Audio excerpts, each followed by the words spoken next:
এমপির নির্বাচন নির্ধারণ করে নির্বাচন অনুষ্ঠান আওয়ামী লীগ, ছাত্রলীগ, যুবলীগের দুষ্কৃতিকারী, সন্ত্রাসী এবং গণহত্যাকারী নিষিদ্ধ সংগঠনের সন্ত্রাসী কর্তৃক চোরাগোপ্তা ঝটিকা মিছিল এবং সেখানে ব্যবসায়ী, সাধারণ মানুষ, ঢাকাবাসীকে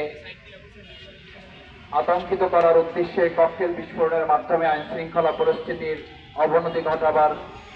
ষড়যন্ত্রের প্রতিবাদে আজকের এই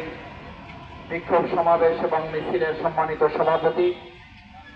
বাংলাদেশ জামায়াত ইসলামী কেন্দ্রীয় কর্মপরিষদের অন্যতম সদস্য, ঢাকা মহানগরী বাংলাদেশ জামায়াত ইসলামীর সংগ্রামী নায়েবে আমির, রাজশাহী বিশ্ববিদ্যালয়ের সাবেক ছাত্রনেতা অ্যাডভোকেট ডক্টর হেলাল উদ্দিন, ঢাকা ৮ আসনের সর্বস্তরের জনগণের প্রিয় মানুষ, উপস্থিত আজকের প্রোগ্রামের সম্মানিত জামাত নেতৃবৃন্দ, সম্মানিত ভাই বন্ধুগণ, ঢাকাবাসী, সাংবাদিকবৃন্দ, আইন শৃঙ্খলায় নিয়োজিত সদস্যবৃন্দ, আপনারা সবাই জানেন আমাদের প্রিয় মাতৃভূমি বাংলাদেশ স্বাধীনতার এই 54 বছরে আমরা যখন দেশকে এগিয়ে নিয়ে যাওয়ার জন্য সকল মত পথ ভুলে গিয়ে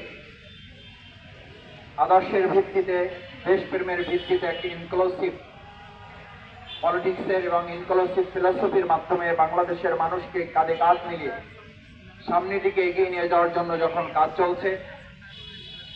তখন বিগত 15 বছরের এই বাংলাদেশকে পিছিয়ে রাখা ফ্যাসিস্ট সরকার,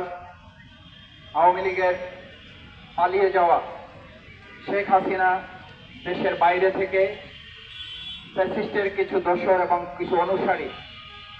যারা পালিয়ে যেতে সক্ষম হয় নাই, পালিয়ে যাওয়ার সামর্থ্য তাদেরও নাই, সেই সমস্ত অনুসারী এবং দোসরদের মাধ্যমে হঠাৎ করে ইঁদুর যেমন গর্ত থেকে বের করে পরিস্থিতি বোঝার চেষ্টা করে, আবার গর্তের মধ্যে লুকিয়ে যায় বিড়াল দেখে, আমাদের এই আওয়ামী লীগ ফ্যাসিস্টের কিছু দুষ্কৃতিকারীরা ঢাকা মহানগরীর মতো যেই মহানগরীতে 2024 সালের জুলাই আগস্টের গণ অভ্যুত্থানে গুলির সামনে বুক পেতে দিয়ে শেখ হাসিনার সকল ষড়যন্ত্র মোকাবেলা করেছে যেই ঢাকাবাসী, সেই ঢাকাবাসী শেখ হাসিনা মুক্ত বাংলাদেশে